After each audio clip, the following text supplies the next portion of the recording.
नमस्कार दोस्तों, हम मेवाड़ का इतिहास पढ़ रहे थे और आज हम पढ़ेंगे वीर शिरोमणि महाराणा प्रताप का इतिहास।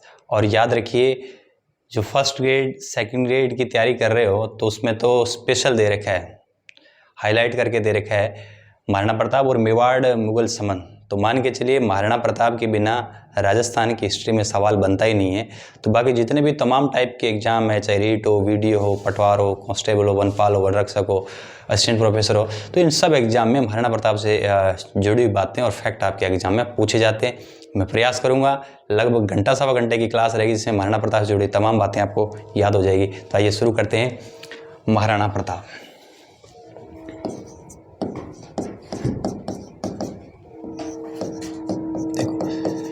देखिए, महाराणा प्रताप देखो, एक तो ये ध्यान रखिए, कोई भी आप हिस्ट्री के अंदर शासक पढ़ रहे हो तो उसके कंटेंट के हिसाब से हमें सेटिंग करनी पड़ती है अभी किस तरीके से पढ़ा जाए। तो महाराणा प्रताप की यदि हम बात करें तो महाराणा प्रताप को 3 भागों में बांट लेंगे हम लोग, ताकि बेहतरीन ढंग से आपको समझ में आ जाएगा।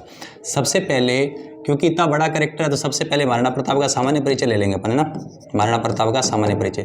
दूसरा, इनके टाइम के अंदर हम पढ़ लेंगे कालक्रम, ठीक है, कालक्रम। फिर हम पढ़ लेंगे महाराणा प्रताप से जुड़े और जो फैक्ट है उसको मैं किस में शामिल कर लूँगा, तथ्य में।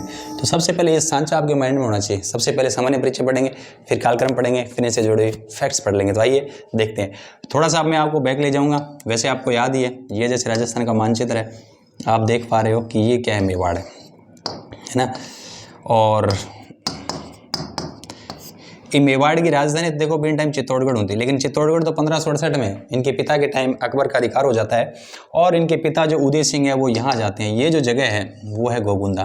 पहले तो सुन लीजिए, ये जो जगह है गोगुंदा, पिछली क्लास में आपा देखी, गोगुंदा स्थान उदयपुर में है पढ़े। और याद होगा आपको इनके पिता का क्या नाम है, उदय सिंह। सारी बातें हम लोग कर लेंगे। और इनकी माता का नाम जयवंता बाई, जयवंता बाई। तो उदय सिंह प्लस जयवंता बाई एक ये है, एक उदय सिंह प्लस क्या है, धीर बाई। आपको याद है, धीर बाई भटियाणी या छीर बाई, ये जैसलमेर की है, लूणखंड की पुत्री है। ये पाली के सोनगढ़ चौहान के पुत्री, हमने पढ़ रखा है वैसे पिछली क्लास में।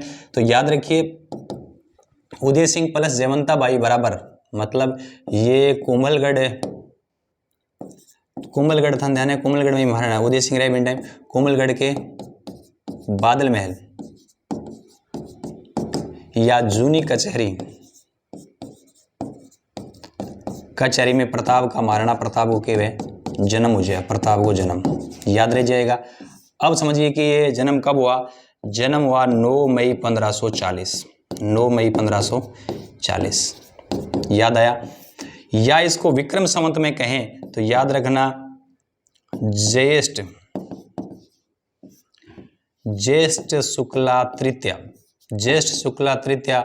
और विक्रम संवत है 1597, क्योंकि 57 साल हो गए, 45 में 57 जोड़ो 57 मान लग रहे। तो वैसे पूछ ले तो याद रखिए, आपका महाराणा प्रताप का जन्म होता है 9 मई 1540, ठीक है, याद रह जाएगा 9 मई 1540।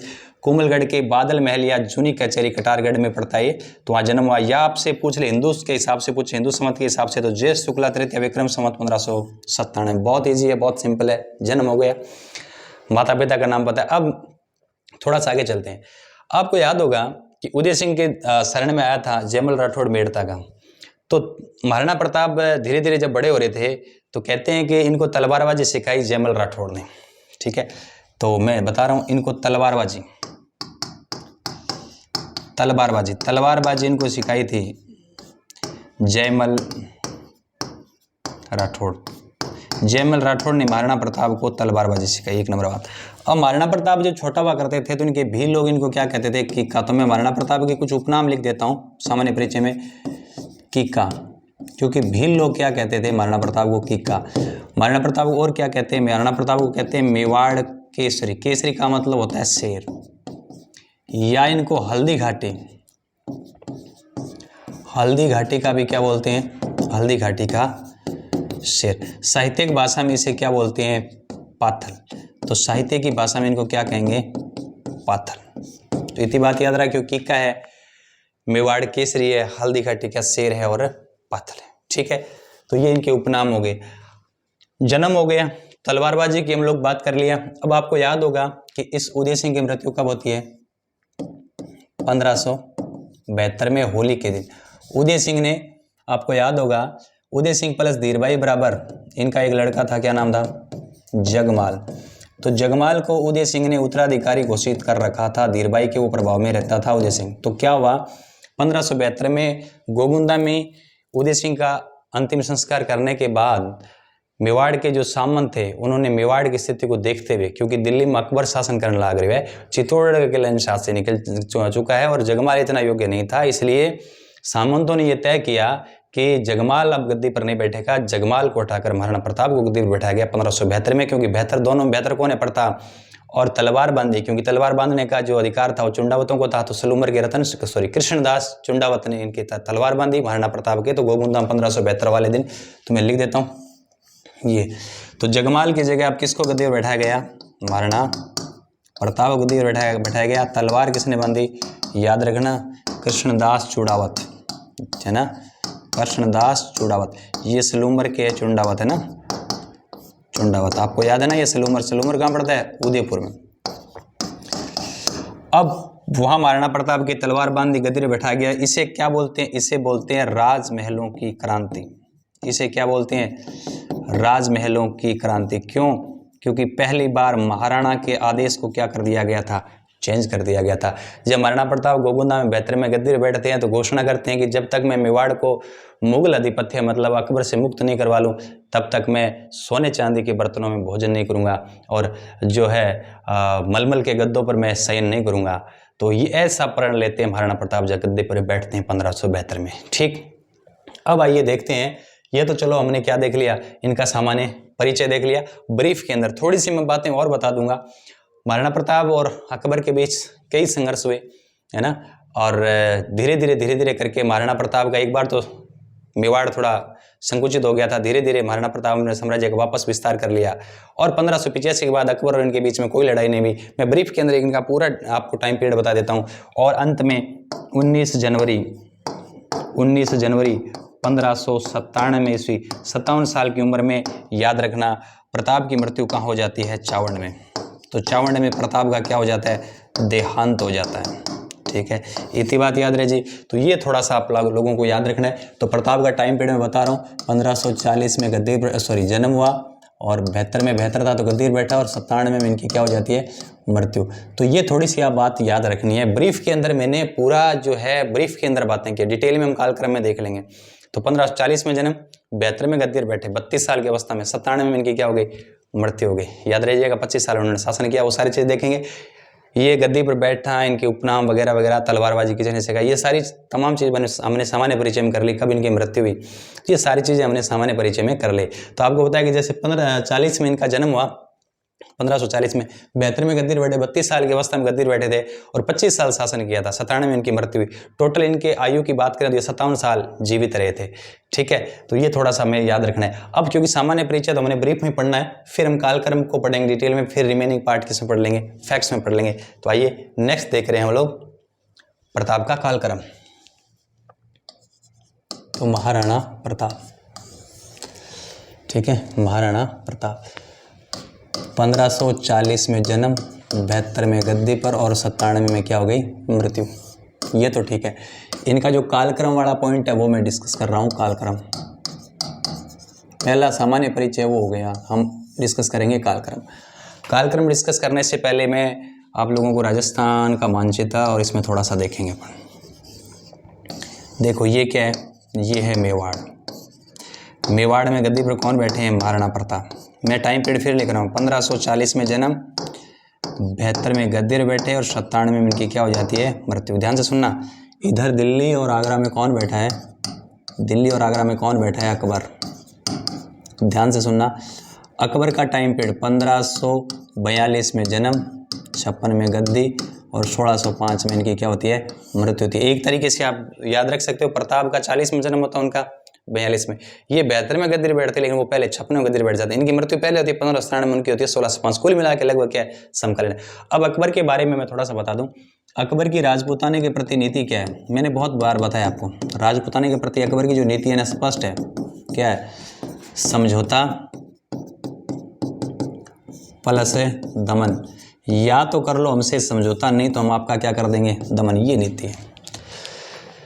तो उदय सिंह को समझाने के लिए अकबर ने दूतमंडल भेजा, लेकिन उदय सिंह ने इनकी अकबर की दीनता नहीं मानी। तो फिर अब जैसे ही 72 में मृत्यु हुई तो अकबर को पता चला कि मेवाड़ का जो शासक है वो चेंज हो गया, महाराणा चेंज हो गया। तो कहते हैं कि अकबर दोबारा ट्राई करते हैं कि चलो यार समझौता का प्रयास करते हैं, क्या पता मान जाए। तो कहते हैं अकबर ने बैक टू बैक 4 दूतमंडल भेजे, लेकिन चारों को क्या मिली, असफलता मिली, अधीनता नहीं मानी। तो चलो कालक्रम में आ जाओ, पहला पॉइंट लिख देता हूँ मैं, 1540। ये तो आपको हो गया प्रताप का क्या हो गया, जन्म। फिर देखिए 1572 प्रताप क्या बैठे, प्रताप बैठे गद्दी पर, जिसे राजमहलों की क्रांति कहते हैं। क्लियर है। फिर साल आया 1572 और 73। 1572-73 में अकबर क्या करते हैं, 4 दूतमंडल भेजते हैं। ठीक है, अकबर कितने दूतमंडल भेजा, 4। अकबर ने बैक टू बैक कितने, 4 दूतमंडल भेजे, और ये चारों ही दूतमंडल क्या रहे, ये चारों दूतमंडल असफल रहे। अकबर ने कितने दूतमंडल भेजे, अकबर ने 4 दूतमंडल भेजे, और चारों ही दूतमंडल प्रताप को समझाने में क्या रहे, असफल। अब थोड़ा सा देख देते हैं ये 4 दूतमंडल कौन से। आपको एक ट्रिक याद होगी, जमा बांटो, इससे सारी हो जाएगा। जैसे हो जाएगा जलाल खां कोची, जलाल खां कोची, माँ से क्या हो जाएगा, मान सिंह। ठीक है, भा से क्या हो जाएगा, भगवान दास, और टो से क्या हो जाएगा, टोडरमल। जैसा कि हमने पहले ही बता दिया, चारों दूतमंडल क्या रहे, असफल। ये आया था 72 में, बाकी सब 1573 में आए। देखो क्या हुआ, बहुत इजी है, बहुत सिंपल है। क्योंकि प्रताप ने किसी की अधीनता मानी ही नहीं, तो चारों दूतमंडल असफल रहे। इसमें एक दिलचस्प बात यह है कि कर्नल टोड बताते हैं, कर्नल टोड के अनुसार कहते हैं कि मान सिंह जब आया था महाराणा प्रताप को समझाने के लिए, तब इनके बीच में कुछ बातें भी थी, और उसके चलते मान सिंह से बेहद नाराज भी हो गया था। आपको मैंने आमेर का कछुआ राजवंश पढ़ा रखा है, उसमें मान सिंह पूरा पढ़ा रखा है। आप वहाँ देखिए कि उसमें हमने लिखा था कि आखिर हल्दीघाटी युद्ध का प्रधान सेनापति मान सिंह को ही क्यों बनाया गया, वो जो कहानी है यहाँ छुपी हुई है। तो आइए हम थोड़ा सा देखते हैं। कहते हैं, आपको याद होगा, भारतीय इतिहास थोड़ा बहुत आप इंटरेस्ट रखते हो, और रखते हो क्या, रखना पड़ेगा, एग्जाम में आएगा। अकबर देखो 1572 में पहली बार जाता है गुजरात अभियान पर, और अकबर 1572 में अकबर पहली बार गुजरात अभियान पर जाता है, और गुजरात में वो अरब सागर को पहली बार देखता है। कि तो अकबर ने पहली बार समुद्र के दर्शन किए थे 1572 में, जब गुजरात अभियान पर गया, और अकबर पहली बार पुर्तगालियों से मिला था वहाँ। तो इस अभियान में मान सिंह के साथ था। मान सिंह कौन, आमेर का है ना, राजकुमार। तो हुआ क्या था कि जब ये इधर जा रहा था ना, तो वापस आते टाइम क्या है कि अकबरी ने, मान सिंह ने कहा यार ये मार्ग में ही पड़ा है मेवाड़, तू महाराणा प्रताप बात करिए नहीं, है ना। तो क्या है, गुजरात अभियान से लौटते टाइम मान सिंह को अकबर ने भेजा था कि जाओ प्रताप से मिलकर आओ और बात कर आओ, कि देखते हो अधीनता मानता कि नहीं मानता। तो कर्नल टोड के अनुसार गुजरात अभियान से जब वापस आ रहे थे ना, गुजरात से वापस कौन, मान सिंह, तब वो प्रताप से मिलने के लिए जाते हैं। कहते हैं कि महाराणा प्रताप मान सिंह वास्ते एक भोज का सायंकालीन रात्रिकालीन भोज का आयोजन किया गया था उदय जो पुर है वहाँ, उदय सिंह द्वारा निर्मित उदय सागर झील की पाल पर। उदय सागर झील, उदय सिंह ने उदय सागर झील बनाई थी। तो इस उदय सागर झील की पाल पर कहते हैं कि इनका रात्रिकालीन भोज का आयोजन किया गया था, और मान सिंह सोच रहा था कि खाना खाने के लिए मेरे साथ महाराणा प्रताप आएंगे, लेकिन कहते हैं कि महाराणा प्रताप खाना खाने के लिए नहीं आए, और खुद ने जाकर अपने पुत्र अमर सिंह को भेज दिया। क्यों, अमर सिंह किसका पुत्र है, महाराणा प्रताप। महाराणा प्रताप प्लस अजबदेव पंवार बराबर अमर सिंह को भेजा। तो मान सिंह ने सोचा कि यार मेरी बेइज्जती हो गई, है ना। तो मान सिंह चला गया और जाके अकबर को कहा कि दीनता नहीं मानी, लेकिन जब कभी मेवाड़ अभियान की बारी आए और कभी मेवाड़ अभियान करना हो तो मैं मेरे अपमान का बदला लूँगा, मुझे प्रधान सेनापति बनाया जाए। इसलिए कहते हैं आगे जब हल्दीघाटी युद्ध हुआ तब मान सिंह को प्रधान सेनापति बनाते हैं। ये जो बात है उदय सागर झील पर भोज का आयोजन, ये कर्नल टोड लिखते हैं अपने वृत्तांत में। ठीक है, तो कुल मिला के चारों दूत मंडल आए 72-73 में, फाइनली ये नहीं माना। तो अब आपको याद है इनकी नीति क्या है, समझौता और दमन। समझौता वाली नीति क्या होगी, फेल। अब ये किस पर काम करेगा, दमन की नीति पर काम करेगा। तो अब देखते हैं कि किस तरीके से कालक्रम में हम पढ़ रहे हैं, है ना, तो किस तरीके से आगे की स्टोरी रहती है। तो दोबारा थोड़ा देख लो, 40 में जन्म हो गया, 72 में गद्दी पर बैठा, जगमाल को उठाकर राजमहलों की क्रांति, 72-73 में 4 दूत मंडल जमा बाटो और चारों क्या रहे असफल। मानसिंह की बात, कर्नल टोड, उदय सागर झील की पाल पर मुलाकात और अपमान वाली जो स्टोरी है वो आपको याद रखना है। तो आगे बढ़ेंगे, नेक्स्ट देखते हैं क्या होता है। मैं फिर लिख रहा हूँ महाराणा प्रताप। ठीक है, 1572 में गद्दी और 97 में मृत्यु। हम पढ़ रहे हैं कालक्रम की बात। तो कालक्रम में अब मैं आपको बता रहा हूँ 1576 की बात, ध्यान रखना। देखो हुआ क्या था, समझिए जरा। समझौता वाली तो पॉलिसी फेल होगी अकबर की। ठीक, तो यहाँ मेवाड़, और मेवाड़ में कौन है, महाराणा प्रताप। दिल्ली और आगरा एक साथ लिख रहा हूँ मैं, दिल्ली और आगरा में कौन है, अकबर। अकबर सोच रहे यार ये दिक्कत हो गई, ठीक है क्या किया जाए, दमन किया जाए। तो आपको पता है कि अजमेर में ख्वाजा मोइनुद्दीन चिश्ती की दरगाह है। आपको याद होगा, ये मैं बहुत सारी बातें बता रहा हूँ, आप ध्यान से सुनना, एग्जाम में सारी बातें इंपॉर्टेंट है। कि पृथ्वीराज तृतीय के टाइम और मोहम्मद गौरी के टाइम अफगानिस्तान के रास्ते से ख्वाजा मोइनुद्दीन चिश्ती आए थे अजमेर में, उन्होंने खानका बनाया।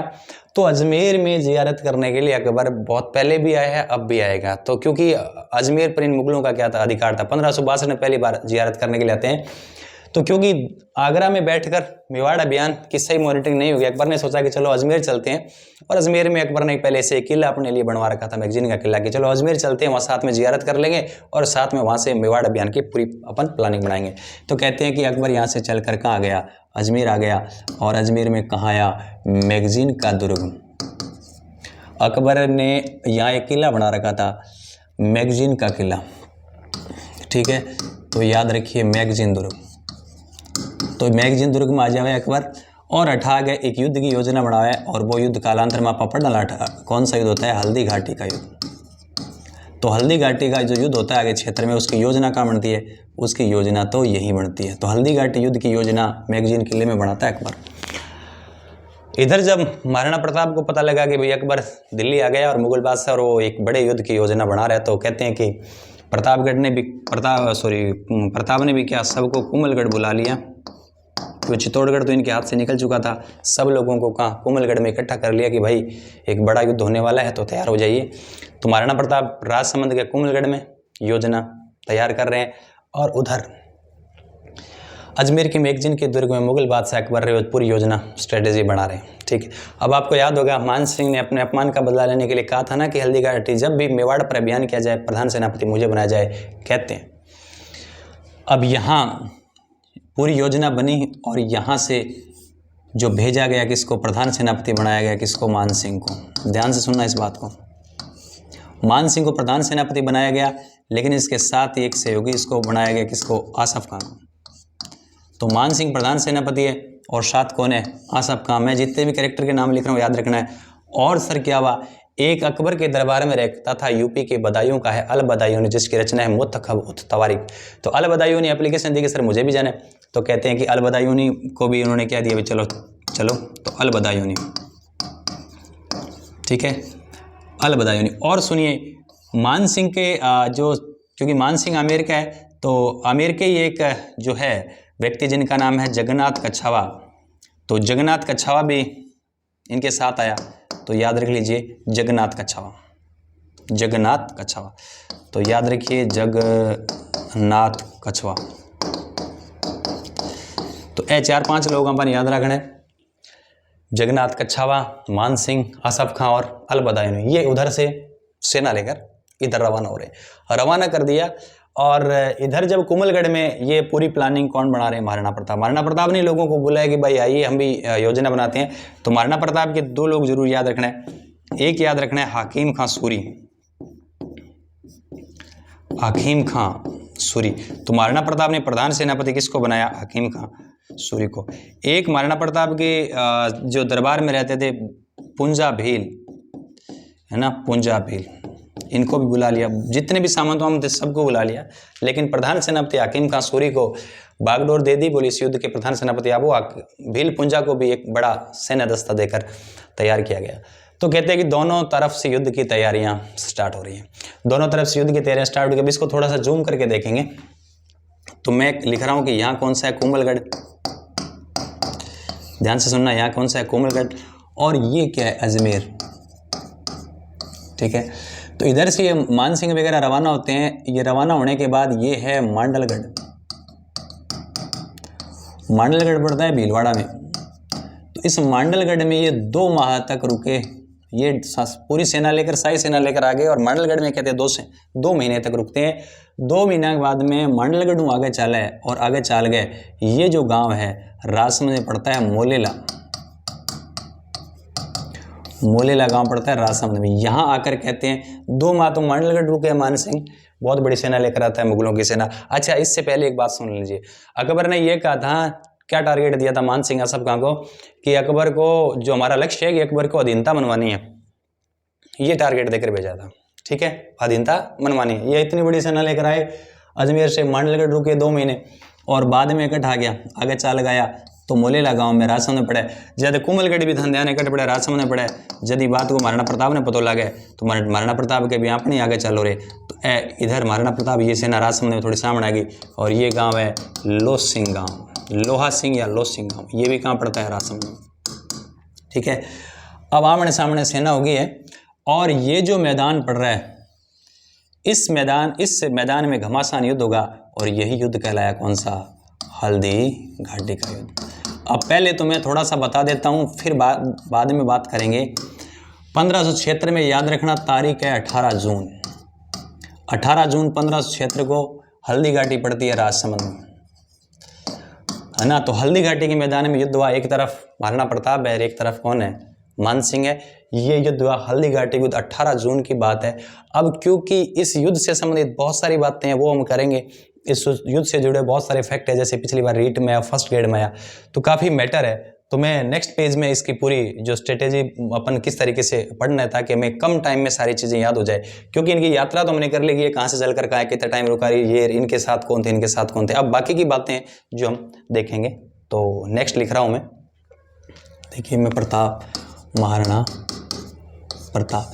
तो कालक्रम की बात कर रहे थे, तो कालक्रम में मैं लिख रहा हूँ 1576, लिख रहा हूँ 18 जून, ध्यान रखना 18 जून, बार बार बोल रहा हूँ, 18 जून 1576 को जो युद्ध हुआ, उस युद्ध को बोलते हैं हल्दी घाटी का युद्ध। इसके कई नाम है, इसलिए मैं सारे नाम लिखूंगा, फिर हम बात करेंगे। हल्दी घाटी का युद्ध बोलते हैं, इसे बनास का युद्ध बोलते हैं, इसे रक्त तलाई का युद्ध बोलते हैं, रक्त तलाई का युद्ध बोलते हैं, इसे जो है गोगुंदा का युद्ध बोलते हैं, इसे खमनोर का युद्ध बोलते हैं। तो पहले लिख दूं मैं खमनोर का युद्ध, इसे खमनोर का युद्ध कहते हैं, और इसे क्या कहते हैं, गोगुंदा का युद्ध कहते हैं, इसे हाथियों का युद्ध कहते हैं, हाथियों का युद्ध कहते हैं। तो ये सारे, इसे बनास का युद्ध कहते हैं, लिख दिया क्या मैंने, ये सारे इसके क्या है, उपनाम है, ठीक है।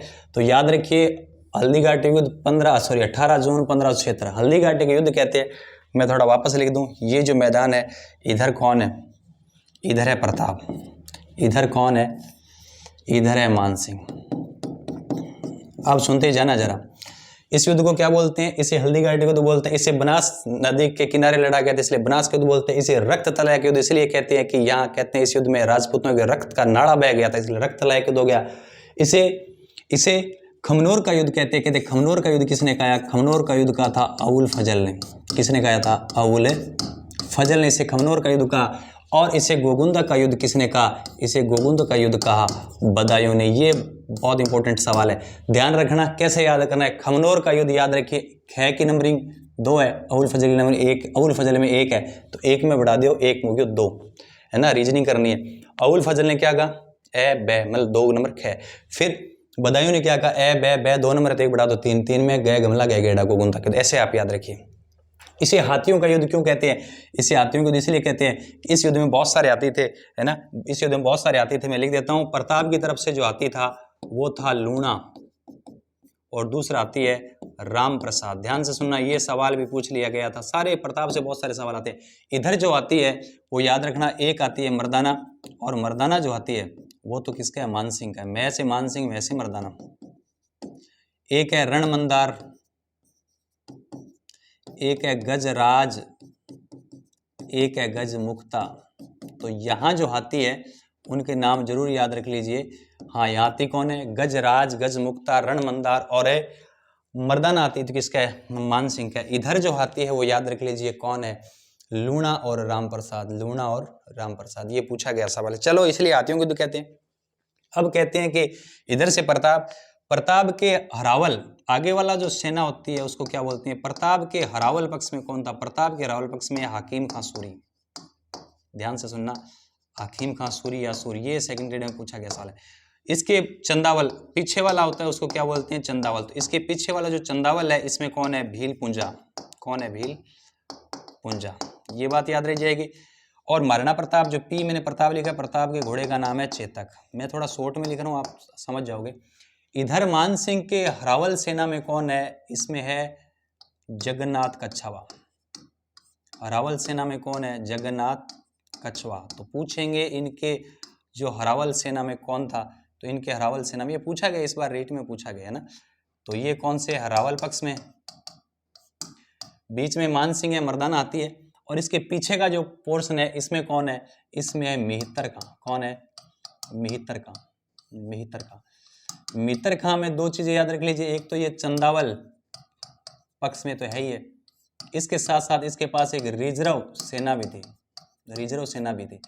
रिजर्व सेना एक काम ये और करेगा जिसकी बात अभी कर लेंगे। देखो क्या हुआ, ये मैं लिख रहा हूँ एच युद्ध, मतलब हल्दी घाटी का युद्ध। अब ध्यान से सुनिए क्या हुआ। ये घमासान युद्ध है, सेना मैंने सजा दी। बीच में प्रताप चेतक घोड़े पर सवार है, हरावल सेना में हाकिम खां सूरी जिनके प्रधान सेनापति है, पीछे वाले में चंदावल भील पुंजा है। इधर कौन है, मानसिंह का मर्दाना हाथी है। आगे की सेना में जगन्नाथ कच्छावा है, ठीक है, याद रह जाएगा। और इधर पीछे की सेना में चंदावल मित्र खां है। चंदावल सेना के साथ साथ उसके पास रिजर्व पक्ष भी है। और हाथी आपा बात कर ली, इन आपा घोड़ा वगैरह की सब की बात कर ली। तो अब क्या हुआ कि युद्ध हुआ। देखो युद्ध की तारीख कद है 18 जून 1576 कहते हैं। देखिए ध्यान रखना, आरपीसी ने 18 जून माना है तो आपको 18 जून ही याद रखना, 18 जून 1576।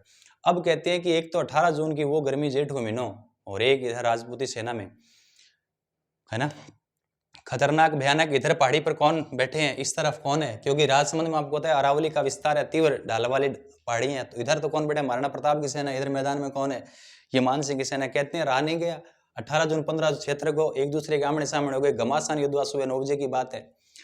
कहते घमासान युद्ध हुआ, पहला जो स्पेल हुआ उसमें खतरनाक युद्ध हुआ, जिसमें इस तरीके से युद्ध हुआ, कहते हैं कि भयानक धूल मिट्टी उड़ने लगी थी, इस तरीके का युद्ध हुआ था। तो कहते हैं कि ये कहाँ चला गया, मैंने वो वैसे पिछले पेज में लिखा था, आपको याद होगा ना।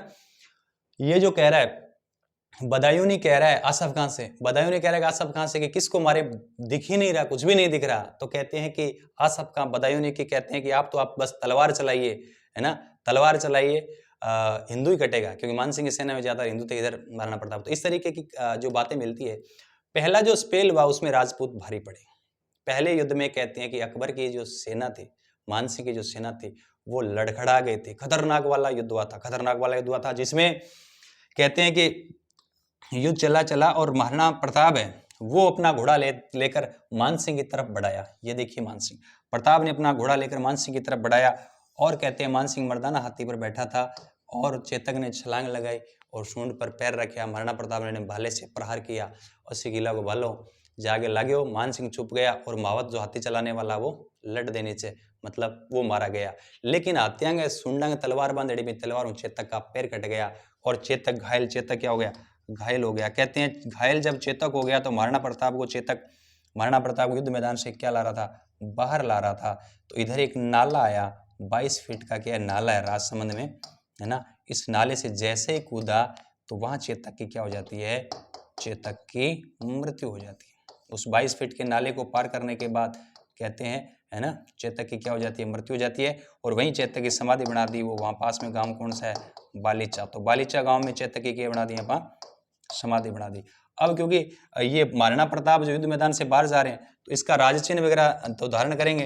तो राजचिन्ह जो महाराणा प्रताप का जो धारण किया वो है झाला बिद्दा या मन्ना, झाला बिद्दा या झाला मन्ना। याद रखिए सांगा पहले हुआ था इसलिए झाला अज्जा ये बाद में वास्ता है। झाला बिद्दा ने राजसी ने धारण किया।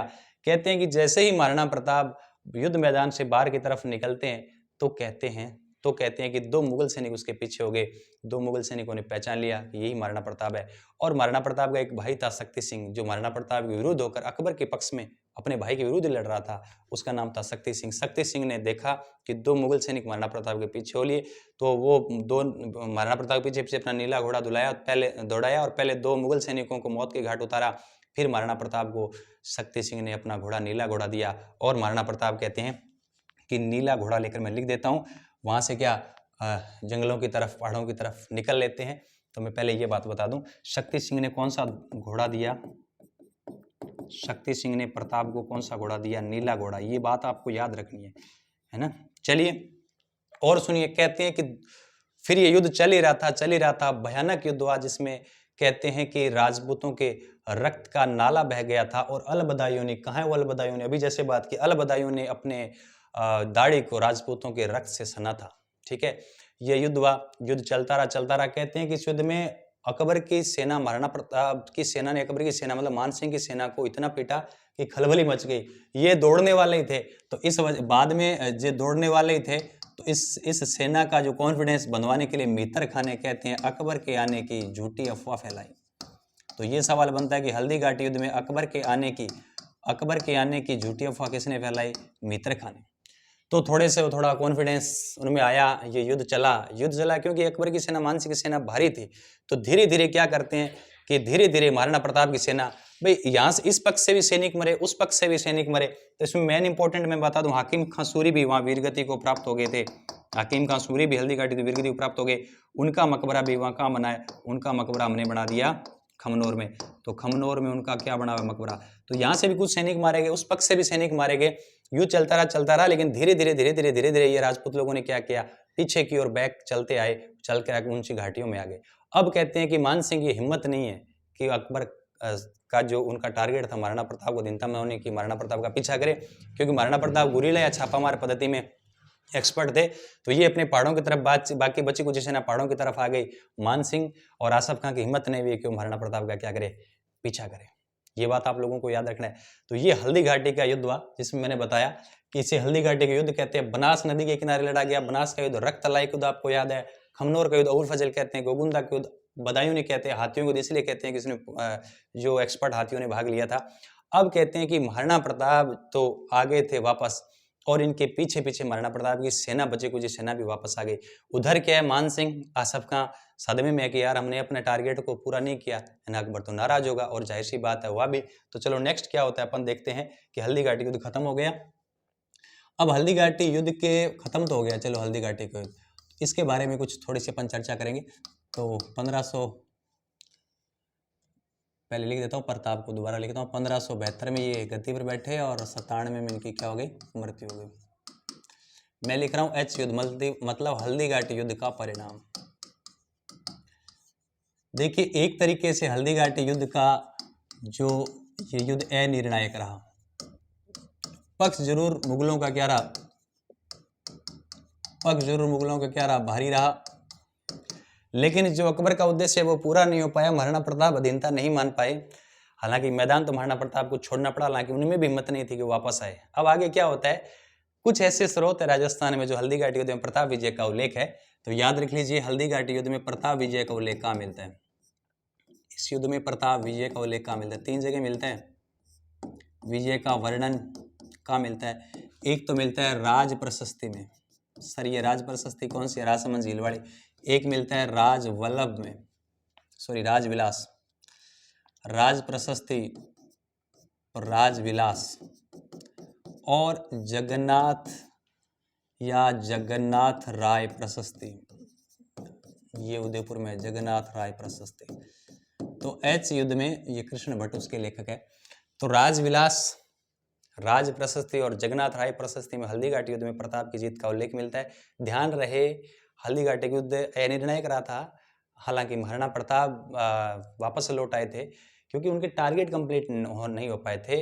अकबर का पक्ष जरूर मान सिंह का भारी रहा था, मुगलों का भारी रहा था। अब देखते हैं क्या है। मैं थोड़ा सा ऐसे बताऊं कि ये महाराणा प्रताप वापस आ रहे हैं हल्दी घाटी युद्ध से, ठीक है, और इधर वो मान सिंह क्या है, मान सिंह और आसफ खां क्या जा रहे हैं, वापस जा रहे हैं।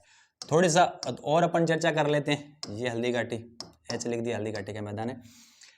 कहते हैं कि मान सिंह टारगेट कंप्लीट नहीं कर पाया, आसफ खान मान सिंह टारगेट कंप्लीट नहीं कर पाया, अधीनता नहीं बन पाई। ये थोड़े से ऐसा है कि भाई अकबर क्या कहेगा, अकबर नाराज होगा। तो ये जब गए तो कहते हैं कि अकबर ने मान सिंह का कुछ समय के लिए मनसब छीन लिया और उनके लिए ड्योढ़ी बंद करवा दी, मतलब दरबार में आने पर क्या लगा दिया, प्रतिबंध लगा दिया, ठीक है। और कहते हैं कि इनके साथ आए अलबदाइयों ने, जिन्होंने राजपूतों के रक्त से दाढ़ी को सना, वही व्यक्ति यह कह रहा है कि इस युद्ध में मुगलों की क्या हुई, नैतिक पराजय हुई है। ये अलबदाइयों खुद इस बात को मान रहा है। चलिए, तो कहते हैं कि अकबर क्या हो गया, इनसे नाराज, और उनके लिए क्या करवा दी, ड्योढ़ी क्या करवा दी, बंद, और इनका कुछ समय के लिए मनसब भी उन्होंने छीने, ठीक है। इधर महाराणा प्रताप, घायल महाराणा प्रताप आते हैं और कहते हैं उदयपुर के कोलियारी गांव में पहुंचते हैं। कौन से गांव, कोलियारी गांव। कोलियारी गांव उदयपुर में है, ध्यान से सुनना। कोलियारी गांव में पहुंचते हैं, जहां प्रताप और प्रताप के जो सैनिक है उन सब का वो महाराणा प्रताप क्या करवाते हैं, इलाज करवाते हैं, ठीक है। सगे सगे मैं थोड़ा सा बता दूं था ना, वो है उदयपुर, और ये आपका क्या है, राजसमंद है ना। तो इधर से आए, ये हल्दी घाटी है, यहाँ से यहाँ आए, तो ये कौन सा, ये एच लिख रहा हूँ मैं, है ना। तो यहाँ आए और यहाँ कोलियारी गांव है, ये कोलियारी गांव में उन्होंने अपना और अपने सैनिकों का इलाज करवाया। कोलियारी गांव के पास ही ये कमलनाथ पर्वत है ना। ध्यान रखिए, कोलियारी गांव के पास ये जो पर्वत है वो कौन सा पर्वत है, कमलनाथ पर्वत है, और कमलनाथ पर्वत के पास ये गांव है और उस जगह का नाम है आवरगढ़। ध्यान रखना, हल्दी घाटी युद्ध के बाद आवरगढ़ में उन्होंने राजधानी बनाई महाराणा प्रताप ने। कौन सी राजधानी, अस्थायी राजधानी। तो कहते हैं कि इस आवरगढ़, कमलनाथ पर्वत के पास आवरगढ़ है, आवरगढ़ में महाराणा प्रताप ने अपनी अस्थायी राजधानी बनाई, ठीक। अब आगे बात करेंगे। अच्छा, यहाँ एक आवरगढ़ में एक चबूतरा बना हुआ है, यहाँ एक चबूतरा बना हुआ है, आज भी वो चबूतरा है। कहते हैं कि महाराणा प्रताप अपने सैनिकों के साथ बैठकें वगैरह लिया करते थे इस चबूतरे पर बैठकर। ये आवरगढ़ में आज भी है। आपसे पूछ ले कि हल्दी घाटी युद्ध के बाद महाराणा प्रताप की अस्थायी राजधानी, तो आवरगढ़ उदयपुर में पड़ती है। अब देखो क्या हुआ, अब क्षेत्र की बात आ गई ना, हल्दी घाटी युद्ध का क्षेत्र हुआ। अब अकबर नाराज है ना, अकबर नाराज है, अकबर ने इनके लिए ड्योढ़ी वगैरह बंद करवा दी।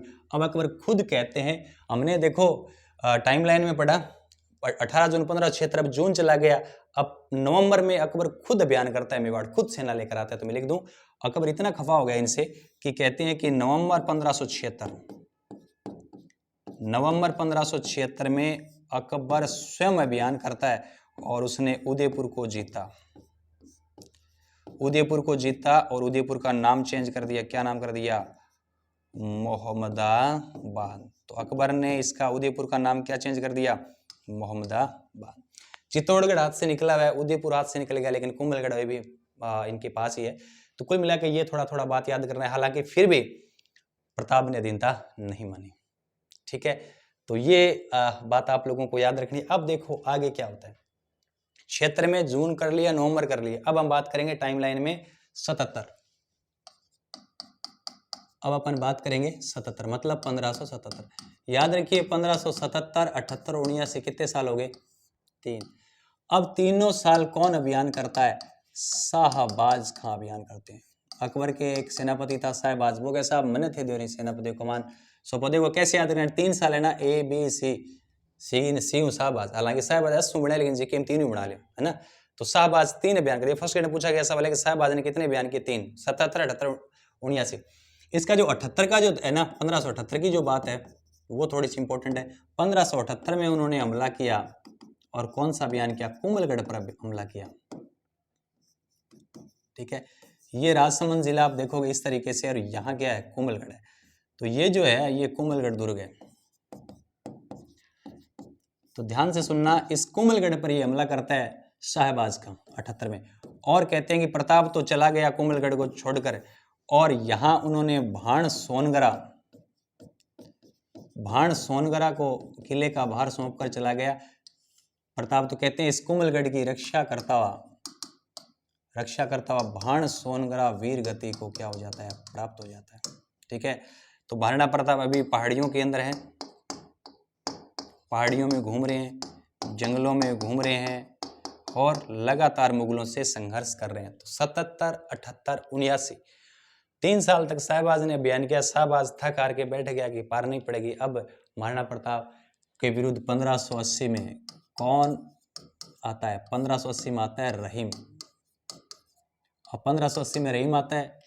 रहीम के भाई मैं सागे बेगवान भी ले छूँ, तो रहीम बेगमों के सहित आता है और मेवाड़ पर अभियान करता है। यहाँ उस टाइम अमर सिंह भी बड़ा हो रहा था और अमर सिंह के साथ महाराणा प्रताप तो है ही है। इधर कौन है? 1580 में रहीम अपनी बेगमों के साथ मेवाड़ अभियान पर आते हैं और यहाँ अब प्रताप का बड़ा लड़का जो एक लड़का है अजबदे का, प्रताप अजबदे का, अमर सिंह, वो बड़ा हो रहा है। तो कहते हैं 80 में जब उन्होंने अभियान किया, लगातार हो रहा है, देखो बैक टू बैक हो रहा है, लगातार अभियान हो रहा है। तो कहते हैं एक दिन मौका पाकर रहीम अपनी बेगमों से इतनी आया हुआ था और इधर अमर सिंह और महाराणा प्रताप एक दिन मौका पाकर, कहते हैं अमर सिंह ने इनके रहीम के कैंप पर हमला किया और बेगमों को क्या बना लिया? बंदी बना लिया और रहीम तो भागा।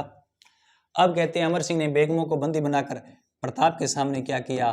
पेश किया। और प्रताप के सामने जैसे अमर सिंह ने पेश किया तो कहते हैं कि दुश्मन की स्त्रियों और बच्चों के साथ, आपको पता है राजा कोई हो हमें क्या हानि, तो अच्छा ही व्यवहार किया जाता है। कहते हैं कि महाराणा प्रताप ने अमर सिंह को डांटा कि ये जो बेगम है इनको वापस पहुंचा के आओ सह सम्मान। तो अमर सिंह ने प्रताप के कहने पर अमर सिंह वापस इन बेगमों को कहाँ पहुंचाता है? सह सम्मान कहाँ पहुंचाता है? रहीम के पास पहुंचा देता था। 1580 की ये बात याद रह जाएगी। 1580 के बाद आप याद रखिए 1582 का युद्ध बहुत खतरनाक युद्ध है। 1582 का जो युद्ध होता है वो होता है दिवेर का युद्ध। 1582 याद रखिए। 1582 में कौन सा युद्ध होता है? दिवेर का युद्ध। दिवेर कहाँ पड़ता है? दिवेर का युद्ध, ये दिवेर पड़ता है राजसमंद में, ठीक है। ये युद्ध हुआ, ध्यान रखना, दिवेर का युद्ध, जिसमें एक तरफ कौन है? सुल्तान खां। देखिए अकबर का चाचा था ये सुल्तान खां, और एक तरफ कौन है? अमर सिंह, और अमर सिंह के पिता कौन है? प्रताप। देखो ये बहुत ही महत्वपूर्ण युद्ध है। अमर सिंह और प्रताप एक तरफ सुल्तान खां। सुल्तान खां घोड़े पर सवार था। पहले तो इसको समझिए क्या मामला है।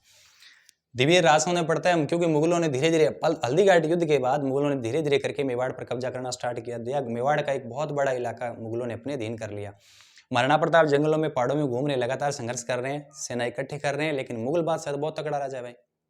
तो मुगल बादशाह ने जिस मेवाड़ इलाके को जीता था, वहां पूरे मेवाड़ इलाके पर मुगल चौकियां स्थापित कर ली और उसका प्रधान बना दिया अपने चाचे को, किसको? सुल्तान खां को। सुल्तान खां 36 चौकियों का मैन था, वो वहां से राजस्व कलेक्शन करके दिल्ली भेजता था। तो कहते हैं धीरे धीरे अमर सिंह भी बड़ा हो रहा था, महाराणा प्रताप ने सेना दोबारा इकट्ठी कर ली। अब कहते हैं दिवेर का युद्ध हुआ, जो बहुत ही इंपॉर्टेंट युद्ध है 1582 में। इस दिवेर के युद्ध में कहते हैं मौका पाकर अमर सिंह और महाराणा प्रताप ने सुल्तान खां पर अटैक किया। अमर सिंह ने, कहते हैं कि एक ही तलवार के, इस ये युद्ध हुआ दिवेर का युद्ध है ना, जिसमें अमर सिंह ने एक ही तलवार से सुल्तान खां और घोड़े को क्या कर दिया? काट दिया, है ना। और इस युद्ध में महाराणा प्रताप की जीत हुई। ये महत्वपूर्ण जीत है। मुगलों की क्या होगी? हार हो गई। और इस युद्ध के बाद इतना खौफ बैठ गया मुगलों में, कहते हैं कि इस युद्ध के बाद 36 मुगल चौकियों को मेवाड़ के इलाके से मुगलों ने क्या कर लिया? 36 मुगल चौकियों को खाली कर दिया। वो लोग सब दिल्ली की तरफ दौड़ गए। 36 मुगल चौकियां बंद हो गई दिवेर के युद्ध को कर्नल टोड ने मेवाड़ का मैराथन का। इसको कर्नल टोड क्या कहते हैं? कर्नल टोड कहते हैं इसे मेवाड़ का मैराथन। और इस मेवाड़ के मैराथन में तो जीत किसकी होती है? महाराणा प्रताप की होती है। तो 1582 तक आ गए। अब इधर महाराणा प्रताप को इसको अकबर को क्रोध आ गया। अब क्या करें यार, महाराणा प्रताप तो लगातार वापस है अपने और क्या कर रहा है? अटैक कर रहा है। अब महाराणा प्रताप के विरुद्ध अकबर अंतिम अभियान करेगा और उसको देखेंगे। तो नेक्स्ट देखिए पढ़ता, मैटर थोड़ा सा लंबा है लेकिन है इजी, याद रखिए। टाइमलाइन का मामला चल रहा है और टाइमलाइन में 1584-85 की आप बात करा ला और 1584-85 ईस्वी की बात है। अब ध्यान से सुनना, इजी है, बिल्कुल इजी है।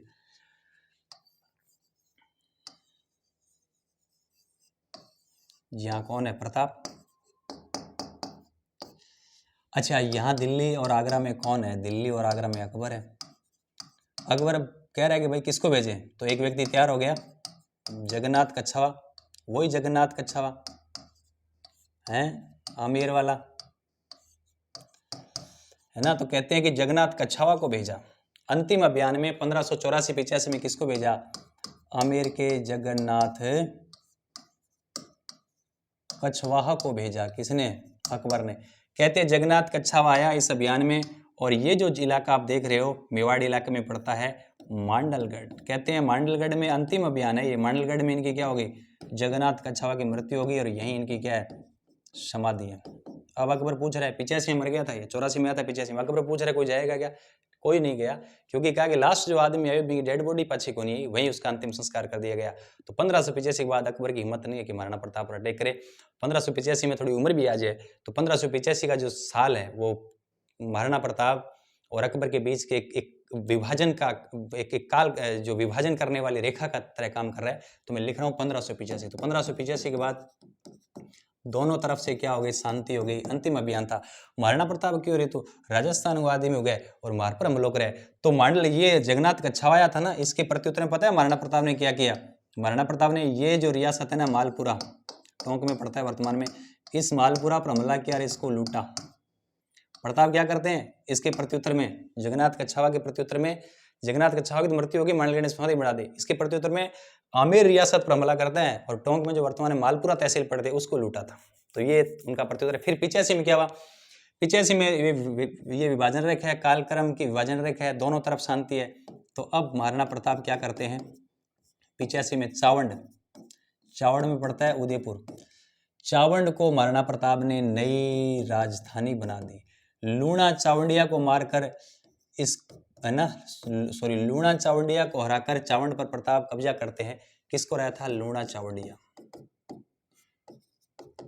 लूणा चावंडिया को हराकर चावंड पर अधिकार कर लेते हैं प्रताप, नई राजधानी बना दी और चावंड चित्रशैली की क्या हो जाती है, शुरुआत हो जाती है। तो चावंड चित्रशैली की शुरुआत पूछ ले तो किसके टाइम होती है, महाराणा प्रताप के टाइम होती है। अब लास्ट के अंदर 1585 से लेकर 1597 लास्ट जो 12 साल है महाराणा प्रताप के बड़े शांति के काल थे। तो शांति जब होगी तो अन्य पक्षों में उन्नति होगी। जैसे चावंड को राजधानी बनाया तो चावंड चित्रकला की शुरुआत हो जाती है। नेक्स्ट देखो, अभी कालक्रम में पढ़ रहे हैं प्रताप का, ध्यान से सुनना। प्रताप टाइम पीरियड लिख देता हूँ। 1572 में गद्दी पर बैठे थे, 97 में मृत्यु होती है। देखो मैं उदयपुर बना रहा हूँ, इस टाइप का उदयपुर है, यहाँ जिला मुख्यालय, और मैं बढ़ा दूँ कि चावंड, उदयपुर में यह चावंड, ठीक है। अब देखो महाराणा प्रताप यहीं रहे, तो कहते हैं कि प्रताप, बात है 19 जनवरी और 1597, 19 जनवरी 1597 से पहले कहते हैं कि चावंड में राजधानी में थे महाराणा प्रताप, और वो एक दिन जो धनुष को चेक कर रहे थे, तो धनुष को चेक कर रहे थे, धनुष की जो पीछे की प्रत्यंचा होती है ना, कहते हैं उसमें बाण उसने डालकर महाराणा प्रताप ने उनका प्रयास कर रहे थे, तो प्रत्यंचा टूट गई। प्रत्यंचा टूटने के कारण क्या, वो तीर है वो पैर में लग गया, लेकिन कहीं भी लगा होगा, एक ऐसी जगह लग गया जिस वजह से महाराणा बीमार पड़ गए। कहते हैं बीमार पड़ गए, चावंड में ही है, बीमार पड़ गए। और महाराणा प्रताप, ये किस्सा मिलता है हिस्ट्री के, जब आप देख पढ़ोगे हिस्ट्री के पन्नों में ये कहानियां मिलती है कि महाराणा प्रताप जो बीमार हो जाते हैं, असावधानी से जो धनुष का बाण है प्रत्यंचा टूटने से ऐसी जगह लग जाता है जहां से महाराणा प्रताप बीमार पड़ जाते हैं। वैसे पैर का लिखा हुआ है। तो कुल मिला के महाराणा प्रताप बीमार पड़ गए। थोड़ी सी बात बता दूं, महाराणा प्रताप की एक पत्नी जो महाराणा प्रताप के साथ रही वो अजबदेव पंवार है। अजबदेव पंवार के एक पुत्र हुआ था अमर सिंह, अमर सिंह इनके साथ। अमर सिंह थोड़ा सा विलासी टाइप का था। तो ये किस्सा मिलता है कि महाराणा प्रताप बीमार है, लेकिन उनके प्राण नहीं छूट रहे शरीर से। तो कहते हैं कि सारे सामंत वगैरह चावंड में आ गए और महाराणा प्रताप के चारों तरफ बैठे हैं। काफी समय हो गया, महाराणा प्रताप के जो प्राण है वो छूट नहीं रहे हैं। तो आपको पता होगा उदयपुर में सलूम्बर के चूड़ावत, ये सलूम्बर के चूड़ावत है। उन्होंने हिम्मत करके पूछ लिया चूड़ावत ने कि महाराणा आप काफी बीमार हैं और मरणासन अवस्था में, लेकिन आपके प्राण नहीं छूट रहे, इसका क्या कारण है, ये प्राण आपके शरीर को छोड़कर क्यों नहीं जा रहे।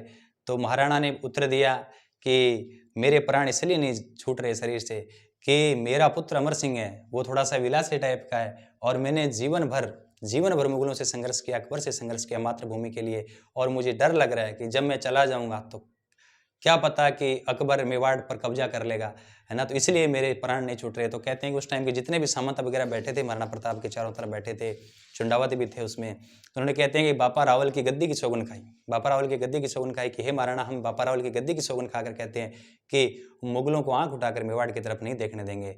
तो ये जब उन्होंने सब किस्सा बताया, ये जो उन्होंने सौगंध खाई महाराणा की गद्दी की एकलिंग जी की, तब जाकर महाराणा प्रताप के शरीर से प्राण छोड़े। कब? 19 जनवरी 1597।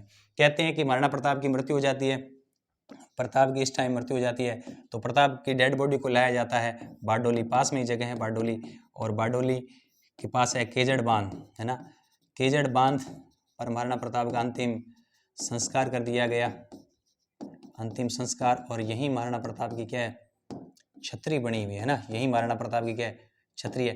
कहते हैं कि इस प्रताप की मृत्यु की सूचना मैं लिख रहा हूं, प्रताप की जो है, एक सेकंड, ये दिल्ली और आगरा, दिल्ली और आगरा में कौन है, अकबर। कहते हैं कि अकबर के दरबार में एक व्यक्ति रहता था दुर्सा आडा,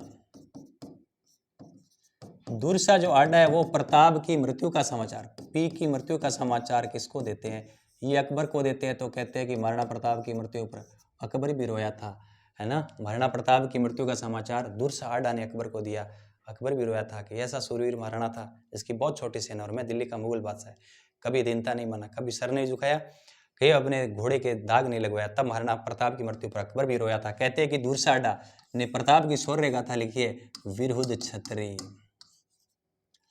विरुद्ध छतरी। तो महाराणा प्रताप का जो शौर्य जो लिखा है, शौर्य गाथा, वो किसने लिखा है, दुर्साडा ने लिखा है। क्या रचना का क्या नाम है, विरुद्ध छतरी। तो ये महाराणा प्रताप के कालक्रम की बात होगी। मैं फटाफट बता देता हूँ। 1540 में जन्म, 72 में गद्दी पर, राजमहलों की क्रांति, 72-73 4 दूत मंडल, जमा भाटो असफल रहे, 1576 18 जून हल्दी घाटी का युद्ध, बनास का युद्ध, रक्तलाई का युद्ध, गोगुंदा का युद्ध, खमनोर का युद्ध, हाथियों का युद्ध, जिसमें अनिर्णायक सारी बातें। फिर महाराणा प्रताप घायल होकर सेना के साथ कोलियारी गांव में इलाज करवाते हैं। फिर आवरगढ़ व्यस्त है राजधानी। फिर नवंबर में अकबर अभियान करता है, उदयपुर जीत लेता है। 77 से 57 शाहबाज खाया, असफल रहा। दूसरा जो 78 का ठीक रहा, उन्होंने कुंभलगढ़ को जीत लिया, लेकिन महाराणा प्रताप ने अधीनता नहीं मानी। 80 में रहीम बेगमों के सहित आया, बेगमों को बंदी बना लिया अमर सिंह ने, प्रताप के कहने पर वापस लौटा दिया गया। 1582 में दिवेर का युद्ध, जिसे कर्नल टोड ने मेवाड़ का मैराथन का, सुल्तान खां को घोड़े सहित काट दिया अमर सिंह ने, और इनकी जीत होगी। महाराणा प्रताप की 36 मुगल चौकियों को बंद करना पड़ा मुगलों को। 84-85 में अंतिम अभियान जगन्नाथ का छाव आया, यही मर गया। प्रत्युत्तर में इनकी छतरी मांडलगढ़ में मांड दी। प्रत्युत्तर में महाराणा ने प्रताप ने मांडलगढ़ पर को लूटा। 85 में चावंड को राजधानी बनाया। 12 साल शांति से बीते और अंतिम दिन 19 जनवरी 1597 में महाराणा प्रताप की मृत्यु हो जाती है। ये तमाम बातें जानकारी आपको याद है। तो ये तो महाराणा प्रताप के बारे में कालक्रम की बात होगी। अब हम बात करेंगे महाराणा प्रताप के बारे में अन्य बातें जो हमने फैक्ट्स पढ़े थे। तो मैंने पहले सामान्य परिचय में पूरी बातें पढ़ी, फिर दूसरा पॉइंट हमने किया कालक्रम। कालक्रम आपको याद है। अब मैं फैक्ट्स बताता हूँ महाराणा प्रताप के बारे में, जो तथ्य हम क्या पढ़ सकते हैं। तथ्य, प्रताप के बारे में तथ्य की बात करें तो पहले तो मैं उदयपुर और उदयपुर के ऊपर राजसमंद जिलों बना रहे हूँ और थाने बता रहे हूँ। इस टाइप से है। ये उदयपुर है, ध्यान से सुनना, और ये आपका क्या है, राजसमंद है। अब समझिए कि ये महाराणा प्रताप और महाराणा प्रताप के जीवन से जुड़ी हुई कुछ बातें हैं। और उदयपुर के इधर थोड़ा सा बता देता हूँ। ये आपका चित्तौड़गढ़ रहेगा, है ना, ये आपका चित्तौड़गढ़। तो सारी तमाम बातें हम लोग कर लेंगे, है ना।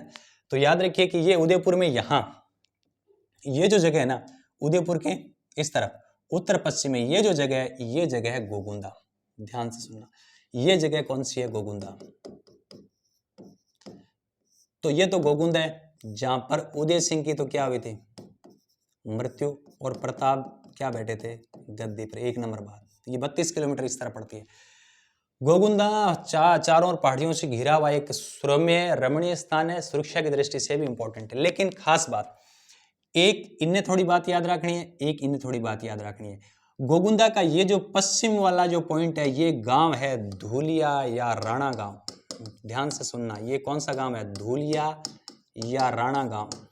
ये धूलिया या राणा गांव में महाराणा का संकट काल में परिवार रहता था।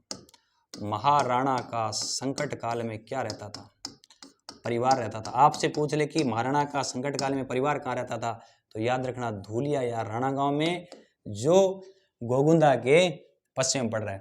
ये जो आप देख रहे हो, ये गोगुंदा के जस्ट पूरी दिशा में ये है मायरा की गुफा। कौन सी गुफा है? मायरा की गुफा है, जहां पर प्रताप का क्या था? प्रताप का क्या था? शस्त्रागार था। शस्त्रागार समझ रहे हो? शस्त्र प्लस आगार, शस्त्रागार था, शस्त्रों का घर था मायरा की गुफा। ये यहाँ पड़ रहा है। और बात करें, ये मैं लिख रहा हूँ कुमलगढ़ है, ये राजसमंद में, ये जगह हल्दी घाटी युद्ध हुआ था। तो ये वाला जो बेल्ट है कुमलगढ़ और राजसमंद के बीच में, यहाँ एक गुफा है जो 4-5 किलोमीटर लंबी है, इसे कहते हैं मचींद की गुफा। तो मचींद जो जगह है, ध्यान से सुनना, मचींद जो जगह है वो कोमलगढ़ और हल्दी घाटी के बीच राजसमंद में पड़ता है। मचींद की गुफा जगह का दोनों का नहीं हुआ 3-4 किलोमीटर लंबी है। क्या जी हम बोलो तो मुगलांगो प्रतापड़ा सैनिक की गुफा बढ़ जाता पर नहीं निकल जाता, क्योंकि ये भौगोलिक परिस्थितियों वो तो परिचित नहीं थे, यहाँ के मेवाड़ महाराणा के सैनिक तो परिचित ही थे। तो ये थोड़ा सा आप लोग करना। उदयपुर के इस तरफ ये जो जगह पड़ रही है वो है जावर। कहते हैं कि जावर में भी एक गुफा है, वहाँ 150 से लेकर 200 लोग एक साथ क्या कर सकते हैं? बैठक कर सकते हैं। ये भी बात आप लोगों को याद रखना है। ये मैंने आपको बता दिया। ये जो था ये पॉइंट है वो आवरगढ़ है, जो इनकी क्या रही? अस्थायी राजधानी रही। ये पर्वत है वो कमलनाथ पर्वत है, ये आपको याद है। ये गांव है वो आपको याद ही है, कौन सा गांव है? कोलियारी गांव है, जहां महाराणा प्रताप हल्दी घाटी युद्ध के बाद घायल सैनिकों का इलाज कराया। ये कमलनाथ पर्वत है, ये आवरगढ़। आवरगढ़ आपको याद ही है, अस्थायी क्या बनाई? राजधानी बनाई। ये तमाम चीजें आप देख रहे हो। फिर और सुनिए कि ये चित्तौड़गढ़ जिले, चित्तौड़गढ़ में आपको याद होगा कि चित्तौड़गढ़ में कहते हैं कि ये टूटा हुआ चित्तौड़गढ़ और बीच में भीलवाड़ा के सीमा आगे। यहाँ से आपको पता है मध्य प्रदेश के विंध्याचल पर्वत के जनापाव पहाड़ी से चंबल नदी निकलती है और इधर से आती है बामनी। चंबल और बामनी के संगम पर ये जो जगह चित्तौड़गढ़ में जगह पड़ रही है, यहाँ चोलिया प्रपात है। चोलिया प्रपात है और वो ढोलन गांव में पड़ता है, चित्तौड़गढ़ में ही है, ढोलन गांव। ठीक है, तो कहते हैं चूलिया प्रपात ढोलन गांव में चित्तौड़गढ़ में प्रताप को जो संपत्ति भेंट की थी वो किसने की थी? भामाशाह। भामाशाह ये पाली के ओसवाल भामाशाह, इसके भाई का नाम है ताराचंद। तो ये भी आप बात याद रखिए, ताराचंद। और इनके ये जो है इन्होंने संपत्ति किसको भेंट की? प्रताप को। तो महाराणा प्रताप को जो संपत्ति भेंट की थी भामाशाह ने, हालांकि भामाशाह की खुद की संपत्ति नहीं थी, वैसे तो ये पाली के ओसवाल भामाशाह है, पाली के ओसवाल जैन परिवार है, लेकिन कहते हैं ये भामाशाह तो पीएम है। किसका पीएम है? प्रताप का। भामाशाह महाराणा प्रताप के पीएम थे, उन्होंने कुछ संपत्ति बचा कर रखी थी ताकि जो संकट काल में काम हुआ। तो जो कि बचाया गया पीएम राजकोष की संपत्ति थी, उन्होंने बचा कर रखी थी। उन्होंने ये संपत्ति महाराणा प्रताप को ढोलन गांव चूलिया प्रपात पर भेंट की थी, जिससे महाराणा वापस सेना को पुनर्गठित संगठित कर पाए और अकबर के विरुद्ध लड़े और भामाशाह के साथ इनके भाई ताराचंद। ये बात आप लोगों को याद रखनी है। तो ये तमाम चीजें जो जुड़ी हुई है वो आपको याद रखना है। एक बात आप और याद रख लीजिए, ये जो कुंभलगढ़ देख रहे हो, ये कुंभलगढ़, ये कुंभलगढ़ में महाराणा प्रताप के 2 राज्याभिषेक हुए थे। प्रताप का राज्याभिषेक की बात करूं तो प्रताप के 2 राज्याभिषेक हुए थे। आपको याद होगा पहला राज्याभिषेक तो 72 में गोगुंदा में हुआ था, ठीक है। दूसरा उसने राज्याभिषेक कहाँ करवाया? कुंभलगढ़ में, विधिवत तरीके से कुंभलगढ़ में राज्याभिषेक करवाया, जहां पर कहते हैं मारवाड़ के जो चंद्रसेन है वो भी राज्याभिषेक समारोह में भाग लेने के लिए आए। तो पहली बार राज्याभिषेक गोगुंदा में हुआ, आपको याद है, देखो प्रताप गद्दीर बैठे है ना। दूसरी बार उन्होंने राज्याभिषेक कुंभलगढ़ में करवाया, जहां महाराणा प्रताप के राज्याभिषेक समारोह में भाग लेने के लिए मारवाड़ से राव चंद्रसेन आए, मालदेव के पुत्र। ये बात याद रहेगी। महाराणा प्रताप की और बातें हम लोग देखें तो याद रखना, महाराणा प्रताप की जो दरबारी है, मैं दरबारी की बात कर लूं, ये कांस्टेबल ने पूछा गया सवाल है। दरबारी है चक्रपाणी मिश्र। क्या नाम है? चक्रपाणी मिश्र। बताओ, महाराणा प्रताप के दरबारी का नाम है चक्रपाणी मिश्र, जिसने ग्रंथ लिखा मुहूर्तमाला, और क्या लिखा? राज्याभिषेक पद्धति। मुहूर्तमाला और राज्याभिषेक पद्धति जो लिखा वो किसने लिखा? चक्रपाणी मिश्र ने लिखा। एक इनके है जीवधर, जीवधर ने क्या लिखा? अमरसार लिखा, अमरसार। तो इनके दरबारी 2 दरबारी याद रखो, चक्रपाणी मिश्र। चक्रपाणी मिश्र ने क्या लिखा? मुहूर्तमाला और राज्याभिषेक पद्धति। जीवधर ने क्या लिखा? अमरसार। अरे याद रख लो, जीव तो क्या होता है? अमर होता है, जीव तो क्या होता है, अमर होता है। तो जीव सार ने क्या लिखा, अमरसार। जीवधर ने क्या लिखा, अमरसार। और मूर्तमाला राज्याभिषेक पत्र किसने लिखा, चक्रपाणि मिश्र, दोनों इनके क्या है, दरबारी है। ठीक है, नेक्स्ट हम प्रताप के बारे में और क्या जान सकते हैं, तो फिर नेक्स्ट तथ्य के अंदर थोड़ा सा देखिए, है ना, ये आपका उदयपुर। अच्छा सुनिए, नेक्स्ट अब बात करा तो प्रताप जी की युद्ध पद्धति, बात उठान ध्यान ये किसी है, प्रताप की युद्ध पद्धति वो है छापा मार, छापा मार या गुरीला। ये पत्ती होती है, छुप छुप कर वार करते हैं, छापा मार या गुरीला पत्ती थी। ठीक है, साहित्य में प्रताप को क्या कहा गया है, साहित्य में प्रताप को कहा गया है पाथल। ठीक है, साहित्य में प्रताप को क्या गया है, पाथल। ये भी थोड़ा सा देख लेते हैं, साहित्य में प्रताप को क्या गया, प्रताप को साहित्य के अंदर क्या कहा गया है, साहित्य में कहा गया पाथल। ठीक है, और एक है पीथल। वो पीथल कौन है, वो पीथल है बीकानेर के पृथ्वीराज राठौड़। बीकानेर के क्या है, पृथ्वीराज राठौड़। ये थोड़ी सी बात हम लोग कर लेते हैं। और देखो राजस्थान, बहुत इजी, बहुत सिंपल है। ये मेवाड़ में कौन है, मेवाड़ के अंदर है महाराणा प्रताप। और ये बीकानेर, बीकानेर को राजा हुआ कल्याणमल, कल्याणमल का दो पुत्र है राय सिंह, राय सिंह तो बीकानेर को राजा है, और राय सिंह भाई है पृथ्वी राठौड़, वो झालावाड़। ये कौन सा है, गागरोन का किला है। इस गागरोन दुर्ग किसको दे रखा था, ये दे रखा था पृथ्वीराज राठौड़। ये पृथ्वीराज राठौड़ कहाँ के हैं, मूलतः ये बीकानेर के। ठीक है, और दिल्ली और आगरा में कौन बैठा है, दिल्ली और आगरा में कौन बैठा है, अकबर बैठा है। अब सुनिए ध्यान से, कहते हैं कि महाराणा प्रताप जो अकबर से लड़ा था, और इतने बड़े शक्तिशाली राजा के साथ लड़ना कोई आसान काम नहीं था। तो कहते हैं कि दर दर की भटकना भी पड़ा, राजमहलों का सुख त्याग कर उन्होंने घास फूस की रोटी भी खानी पड़ी।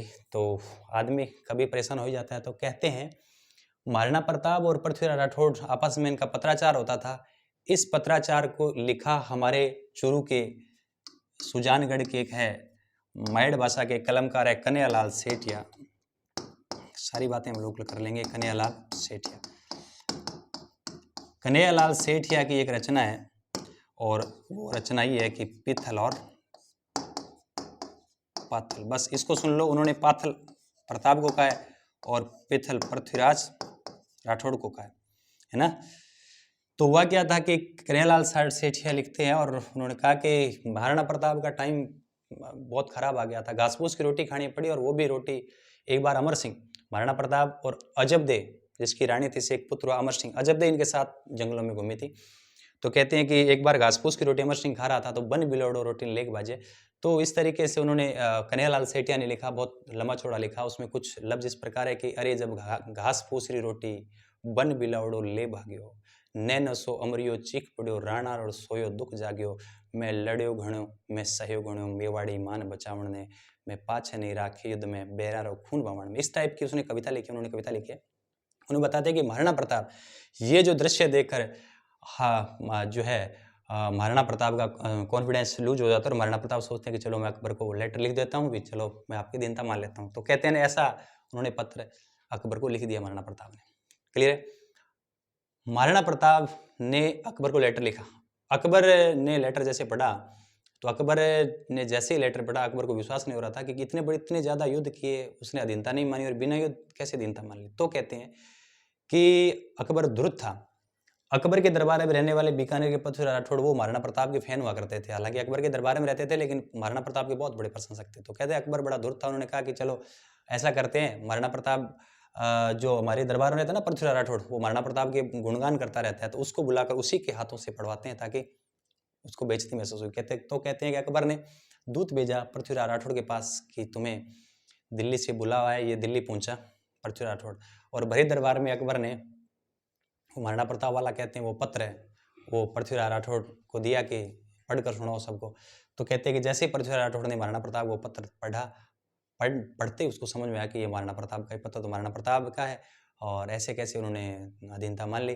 तो पृथ्वीराज राठौड़ ने अपना दिमाग लगाया, धैर्य नहीं खोया, और उसने एक प्लान बनाया अकबर को पागल बनाने के लिए। उन्होंने कहा पृथ्वीराज राठौड़ ने अकबर को कि महाराज ये पत्र मुझे नहीं लगता कि महाराणा प्रताप का है, मुझे लगता है ये जाली पत्र है और किसी ने लिखा होगा, मैं आपकी आज्ञा हो तो मैं इसकी सच्चाई पता लगा लेता हूँ। तो अकबर बड़ा धूर्त था, उसने कह दिया लगाओ सच्चाई का पता लगाओ। और पृथ्वीराज राठौड़ वीररस के तो लेखक थे ही थे, तो कहते हैं कि पृथ्वीराज राठौड़ को पता था कि महाराणा प्रताप ने लिखा है, लेकिन उनको पता है कि ये है ना उनका स्वाभिमान वापस से जगाना पड़ेगा। तो कहते हैं कि पृथ्वीराज राठौड़ ने ऐसा पत्र लिखा महाराणा प्रताप को कि महाराणा प्रताप का सोया हुआ स्वाभिमान वापस जग गया। कुंभा और सांगा का जो मेवाड़ था, उस मेवाड़ को वापस बसाने के लिए प्रताप क्या कर लेते हैं, प्रतिज्ञा कर लेते हैं। तो इस तरीके से ये कहानियां भी मिलती है जो कन्हैयालाल सेठ यानी पिथल और पाथल में लिखा। तो ये सारी तमाम बातें आप लोगों को ध्यान रखना है। अब थोड़ी सी बात बता देता हूँ मैं। प्रताप की कई पत्नियां थी, जिसमें एक पत्नी का नाम है अजब दे पंवार। तो याद रखिए, प्रताप प्लस अजब दे पंवार बराबर एक लड़का होता है अमर सिंह। तो महाराणा प्रताप की जैसे ही मृत्यु होती है तो नेक्स्ट गद्दी पर कौन बैठेगा? अब अमर सिंह बैठेगा। अब क्योंकि महाराणा प्रताप का मैटर बहुत ज्यादा हो गया, एक बात और, महाराणा प्रताप की कविता तलवार मैं लिख देता हूं, ये कविता ये भी इंपॉर्टेंट है। प्रताप की तलवार कविता है। ये जो पोइम लिखी है श्याम नारायण पांडे, किसने लिखी है? श्याम नारायण पांडे ने क्या लिखी है? महाराणा प्रताप की तलवार नामक कविता लिखी है। ये भी आपको बात याद रखनी है। चलिए, ये महाराणा प्रताप के बारे में तमाम जानकारी है जो हमने पढ़ी। मुझे नहीं लगता कि इतना सब कुछ करने के बाद कोई सवाल आपकी ध्यान से बाहर जाएगा, लेकिन फिर भी ब्रीफ के अंदर 1 मिनट में अपना रिवीजन कर लेते हैं। हालांकि हमने मेवाड़ का इतिहास पढ़ा है, तो अपन पूरे मेवाड़ के इतिहास का रिवीजन कर लेते हैं। तो हमने शुरू किया था मेवाड़ का इतिहास, दुनिया का सबसे लंबा इतिहास है, 2 भागों में बांटा था, पृष्ठभूमि और उनके प्रमुख शासक। पृष्ठभूमि में बहुत सारी बातें की है ना, वो मैं नहीं बात करूंगा, आपको याद है। शासक का मैं एक बार क्रम बता देता हूँ, आपको याद हो जाएगा। शासक में सबसे पहले पढ़ा गुहादित्य, बापा रावल पढ़ा अलट पढ़ा, उसके बाद क्या पढ़ा? अलट के बाद शक्ति सिंह में पढ़ा, शक्ति सिंह के बाद रण सिंह पढ़ा, क्षेम सिंह पढ़ा, याद आया, जेत्र सिंह पढ़ा, जेत्र सिंह के बाद हमने क्या पढ़ा? समर सिंह पढ़ा, तेज सिंह पढ़ा, तेज सिंह के बाद क्या पढ़ा? समर सिंह का पुत्र रतन सिंह पद्मिनी वाला। रतन सिंह के टाइम भी अंत रावल शाखा का अंतिम शासक है। अलाउद्दीन खिलजी का अभियान होता है। अलाउद्दीन खिलजी के बाद अलाउद्दीन खिलजी का पुत्र चित्तौड़ पर खिजर का, उसके बाद मुंछाड़ा मालदेव सोनगरा चौहान है, उसके बाद जय सिंह या बनवीर, उसके बाद अरि सिंह का पुत्र हमीर सिसोदा गांव से आते हैं, तो फिर हमीर सिसोदिया। फिर आपने पढ़ा खेता है ना, दिलावर खां गोरी को आते हैं। खेता के बाद आपने पढ़ा लाखा तो आपको याद है, जावर में चांदी के खाने सब है। लाखा का पुत्र मोकल के बाद हमने क्या पढ़ा? कुंभा पढ़ा। कुंभा के बाद कुंभा का लड़का उदा के बाद रायमल के बाद सांगा के बाद रतन सिंह सेकंड के बाद विक्रमादित्य, फिर उदय सिंह के बाद हमने क्या पढ़ा? महाराणा प्रताप, और महाराणा प्रताप के बाद गद्दी पर कौन बैठेंगे? अमर सिंह। तो कुल मिला के इस तरीके से मेवाड़ के 60 के आसपास शासक है जो आपको टिप्स पे याद हो जाएंगे। बहुत सिंपल है, बहुत ईजी है, ये आपको याद है। चलिए, अब महाराणा प्रताप के बारे में थोड़ा सा देख लेते हैं, इंपॉर्टेंट है। 3 भागों में महाराणा प्रताप को बांटा था। सामान्य परिचय पढ़ा, कालक्रम पढ़ा, फिर क्या पढ़ा? फैक्ट्स। तो सामान्य परिचय हमने देखा कि जो है गोगुंदा में 72 में होली के दिन मृत्यु होती है, तो जयवंताबाई प्लस उदय सिंह बराबर 9 मई 1540 को महाराणा प्रताप का जन्म हो जाता है। कुंभलगढ़ के कटारगढ़ के बादल महल जोनी कचहरी, और इधर उदय सिंह प्लस धीरबाई बराबर जगमाल, उसको उत्तराधिकारी बना दिया। होली के दिन मृत्यु के बाद सामंतों ने, कृष्णदास उड़ावत ने प्रताप को उद्दीर बैठा दिया। राजमहलों की क्रांति हुई। प्रताप का बचपन का नाम किक्का, मेवाड़ केसरी, हल्दी घाटी के शहर और साहित्य में पाथल नाम से महाराणा प्रताप को जानते हैं। महाराणा प्रताप का जन्म 40 में होता है, 72 में गद्दी पर बैठते हैं, 97 में मृत्यु होती है। मतलब 32 साल की अवस्था में गद्दी पर बैठे थे, 25 साल शासन किया था, 57 साल की उम्र में 97 में उनकी मृत्यु हो जाती है। फिर हम लोग थोड़ा सा और देख लेते हैं। महाराणा प्रताप को तलवारबाजी जयमल राठौड़ ने सिखाई। फिर दूसरा पॉइंट आ जाइए, अच्छा मृत्यु में बता देता हूँ, 1597 में, 19 जनवरी 1597 में बारडोली उदयपुर। अब आइए आप, हमने सेकंड पॉइंट पढ़ा कालक्रम। 40 में जन्म हो गया, 72 में गद्दी पर बैठे, राजमहलों की क्रांति, 72-73 में 4 दूत मंडल जमा बांटो, याद आया, असफल रहे। 1576 18 जून हल्दी घाटी युद्ध हुआ, निर्णय करा। फिर उसके बाद हम बात करते हैं 77 78 79 शाहबाज खाया, असफल रहा। 78 वाला कुंभलगढ़ का अभियान जरूर याद रखिए। 80 में रही माया बेगमों सहित बेगमों को बंदी बना लिया, अमर सिंह ने प्रताप के कहने पर वापस लौटा दिया। 82 में दिवेर का युद्ध हुआ, जिसमें महाराणा प्रताप की जीत हो जाती है। दिवेर के युद्ध में अमर सिंह ने घोड़े सहित सुल्तान खां को काट दिया। 36 मुगल चौकियों को बंद करना पड़ा। 84-85 में अंतिम अभियान है मुगलों का, जगन्नाथ गच्छावा करते हैं और गच्छावा की यही मृत्यु हो जाती है। और प्रत्युत्तर में प्रताप क्या करते हैं? मालपुरा टोंक पर लूट मार करते हैं, ठीक है। उसके बाद आया 85 में लूणा चावड़िया को हराकर चावड़ को राजधानी बनाया, वहाँ चामुंडा माता का मंदिर बनाया। ध्यान रखना, प्रताप ने चावड़ में चामुंडा माता का मंदिर बनाया, चावड़ चित्रशैली की शुरुआत हुई। और अंतिम टाइम में 19 जनवरी 1597 में चावड़ में महाराणा प्रताप की मृत्यु हो जाती है। बारडोली केजड़बांध में अंतिम संस्कार कर दिया गया। क्लियर है बात? और सुनिए, कालक्रम हो गया। फिर हमने फैक्ट्स के बारे में पढ़ा, तो फैक्ट्स में हमने पढ़ा कि इनकी जो युद्ध पत्ती थी गुरिल्ला या छापामार थी, ठीक है। और इनके बाद में हमने कुछ एक स्थान पढ़े थे जो आपको याद है कि मचींद गुफा है कुमलगढ़ और हल्दी घाटी के बीच, है ना, दोनों तरफ में खुलता है। हमने पढ़ा गोगुंदा उदयपुर में है ना, उत्तर पश्चिम में। इनके पूर्व में मायरा की गुफा जहाँ प्रताप का शास्त्रागार था। पश्चिम में क्या है, धोलिया गांव जहाँ राणा के परिवार रहते थे। उसके बाद हमने पढ़ा कि जावर में एक गुफा है, वहाँ 150 लोग बैठ कर सकते थे। कमलनाथ पर्वत के पास आवरगढ़ जयस्थाई राजधानी चबूतरा बना हुआ है। और कोलियारी गांव में हल्दी घाटी के बाद उन्होंने अपना इलाज करवाया। चूलिया प्रपात के पास ढोलन गांव में उन्होंने क्या किया, संपत्ति भेंट की भामाशाह ने।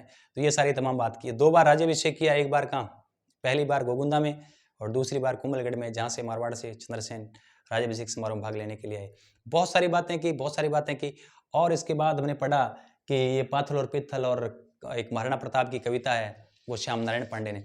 अब मैं थोड़ा सा बता देता हूँ, महाराणा प्रताप के 2 भाई जो जगमाल के जैसे मैं बात कर रहा था। वैसे आपको बीकानेर का जब इतिहास पढ़ाया, आप देखना राय सिंह जब मैंने पढ़ाया था, तब मैं उसको वापस रिकॉल कर देता हूँ। महाराणा प्रताप के 2 भाई थे, तो हमेशा महाराणा प्रताप के विरुद्ध रहे थे। एक तो शक्ति सिंह की स्टोरी आपको याद है, हल्दी घाटी युद्ध में इसका भाई शक्ति सिंह महाराणा प्रताप का भाई है, महाराणा प्रताप के विरुद्ध लड़ रहा है, जिसकी चर्चा हमने कर ली। महाराणा प्रताप युद्ध मैदान से बाहर आ रहे थे, तब पीछे शक्ति सिंह आया, 2 मुगल सैनिकों को मौत के घाट उतारकर अपना नीला घोड़ा दे दिया। ये तो शक्ति सिंह की बात है।